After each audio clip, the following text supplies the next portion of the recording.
पुष्पा कमिका एकादशी 21 जुलाई 2025 सोमवार दिन। लेकिन आखिर क्या विशेषता है इस एकादशी में? चतुर्मास के कृष्ण पक्ष में आने वाली अत्यंत पवित्र एकादशी, इसका विशेष महत्व बताया गया है और इस एकादशी का पालन करने और अधिक विशेष अधिकता साधना भक्ति के लिए महत्वपूर्ण बना सकते। तो चलिए आज के इस वीडियो में विस्तार से जानते हैं इस बार आने वाली कमिका एकादशी का व्रत, शुभ मुहूर्त कौन से हैं, किस दिन इसका पालन किया जाएगा और एकादशी का पालन क्यों करना चाहिए। इन सब के विषय में आज हम चर्चा करेंगे। और हाँ, इसी कमिका एकादशी के एक विशेष व्रत आ रहा है और उसके अगले दिन भी एक विशेष व्रत है, वीडियो में बताएंगे।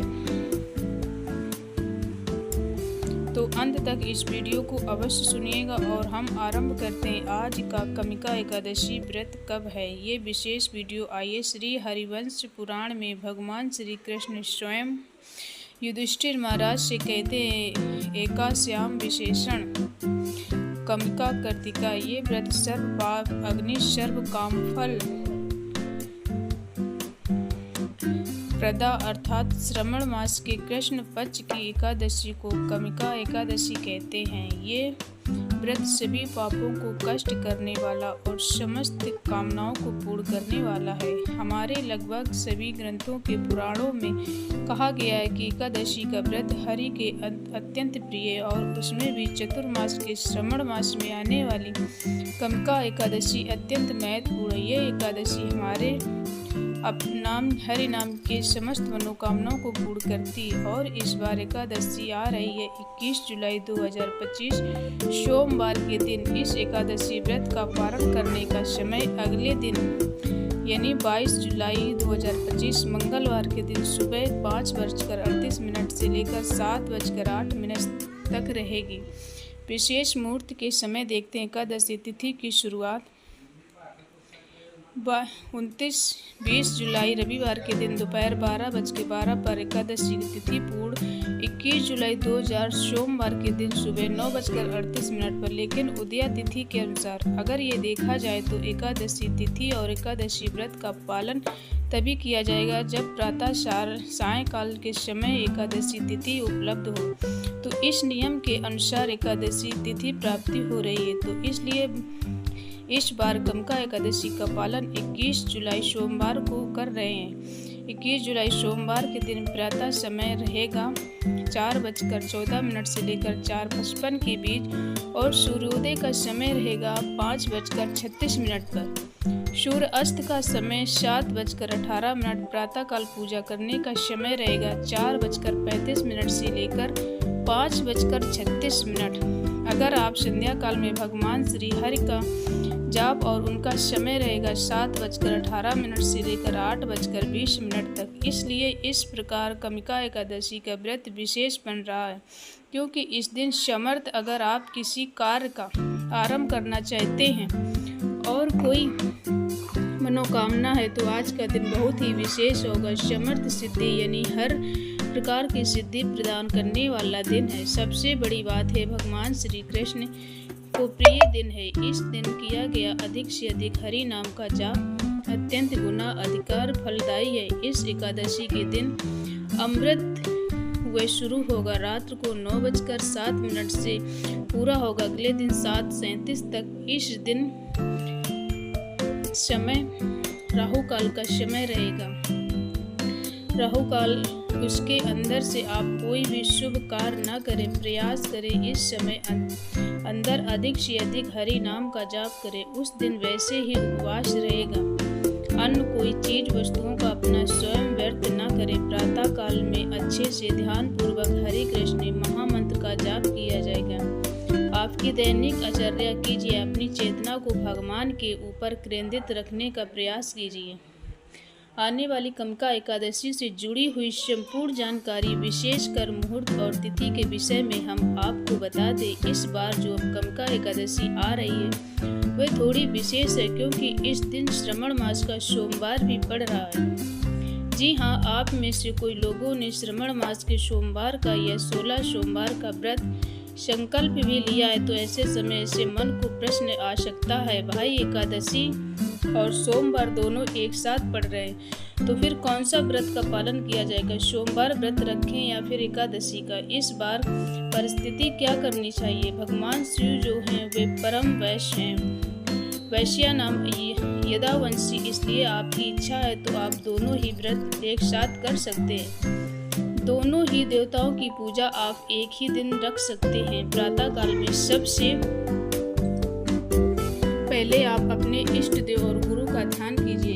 एकादशी के व्रत विधि पूर्वक पूजा अर्चना इत्यादि समाप्त करें और उसकी कथा भी श्रवण करें। आप भगवान शिव को सोमवार की पूजा अर्चना विधि सब उसी प्रकार के अनुसार पूर्ण करें। सोमवार की कथा में अवश्य सुनें। ये दोनों कथाएं आपको चैनल पर मिल जाएगी। कथा सुनने के बाद एकादशी और सोमवार का व्रत दोनों एक ही चीज का कॉमन है, उपवास रखना। वैसे हम सोमवार के व्रत में उपवास और एकादशी में भी रखते हैं। जो चीजें वर्जित होती एकादशी में वह वर्जित है सोमवार में व्रत में। इस प्रकार दोनों व्रतों का उपलब्ध है। सोमवार के व्रत में ये होता है आप संध्या के समय कुछ अन्न भोजन ले सकते, लेकिन एकादशी में आप भोजन अन्न नहीं ले सकते। आप सोमवार के दिन ऐसा कर सकते हैं, भगवान शिव की प्रसन्नता के लिए दिवस का उपलब्ध कर सकते हैं। कुछ समय फला अनुसार फल फूल खा सकते हैं, दूध अर्पित और एकादशी प्रसाद और उस भोग को आप भगवान को अर्पित शिव जी और शिव जी की पूजा करके आप स्वयं अर्पित कर सकते हैं। अर्पित संध्या के समय पूर्ण अर्चना व्रत के अनुसार ही कीजिए। उस ध्यान पर बात को रखिए कि शिव जी को अपने भोग लगाया था, उसको वैदिक प्रसाद उसे आप उस दिन मत लीजिए, उसे आप रख लीजिए अगले दिन के लिए, ताकि अगले दिन आप जब एकादशी का व्रत का पारण करने जा रहे हैं तो उस व्रत के में भगवान शिव के ऊपर महाप्रसाद के साथ होना चाहिए। ऐसा कृपया प्राप्त होगी, क्योंकि भगवान शिव स्वयं प्रतिक्षण राम नाम का जाप करते हैं। उन्हें भगवान विष्णु अत्यंत प्रिय हैं, प्रेम परम। इसलिए भगवान शिव की प्रसन्नता के लिए आप अन्न का प्रसाद सोमवार के संध्या के समय लेने के बजाय अगले दिन प्रातः काल एकादशी का पारण करके समय पर प्रसाद के साथ साथ अपने सभी दुखों का निवारण भी कर देंगे। दोनों व्रतों का पालन करके भगवान श्री कृष्ण की अपार कृपा प्राप्त होगी।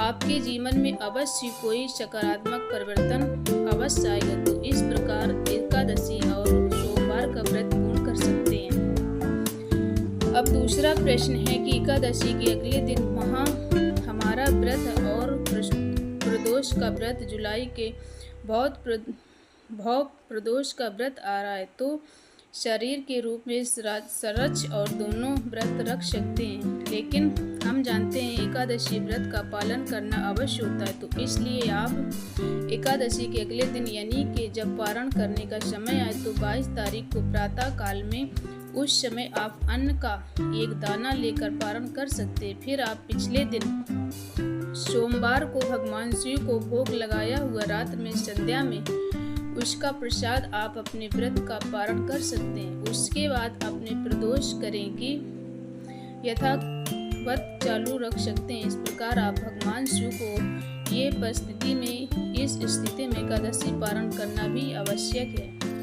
इसलिए अन्न के एक दाने के साथ सिर्फ पारण करने के उद्देश्य से प्रेम पूर्वक भगवान से प्रार्थना करें, अपना प्रदोष का व्रत भी खंडित नहीं होगा। आप दोनों व्रत इन्हीं प्रकार से कर सकते हैं। 16 सोमवार का व्रत अगले दिन। सोमवार के व्रतों में तीनों एक साथ एक रूप में बीमारी, थकावट, कमजोरी लगती है। आप फल के लिए जाने प्रसाद, एकादशी प्रसाद में फल ले सकते हैं, दूध ले सकते हैं, दूध से बनी हुई चीजें ले सकते हैं। चतुर्मास के समय तपस्या कर सकते हैं। हम वैसे ही अपने शरीर को चलाने के लिए बहुत सारी चीजें करते हैं। थोड़ा सा प्रसाद और थोड़ी सी तकलीफ इस चतुर्मास के भगवान के लिए कर लीजिए। आज का ये वीडियो आपको उपयोगी लगा होगा। अगर आपको लगता है कि इस जानकारी को दूसरे लोगों तक पहुंचाएं, तो अधिक लोगों को शेयर कीजिए, ताकि उसके मन में भी अगर ऐसी कोई समस्या दुविधा है तो निवारण कर सके।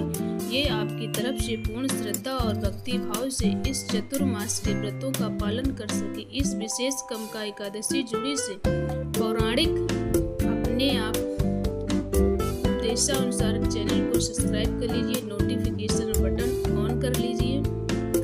हम आपसे मिलेंगे ऐसे सुंदर पौराणिक व्रतों की जानकारी के साथ, कथाओं के साथ जल्दी। हरे कृष्ण हरे कृष्ण हरे कृष्ण हरे कृष्ण।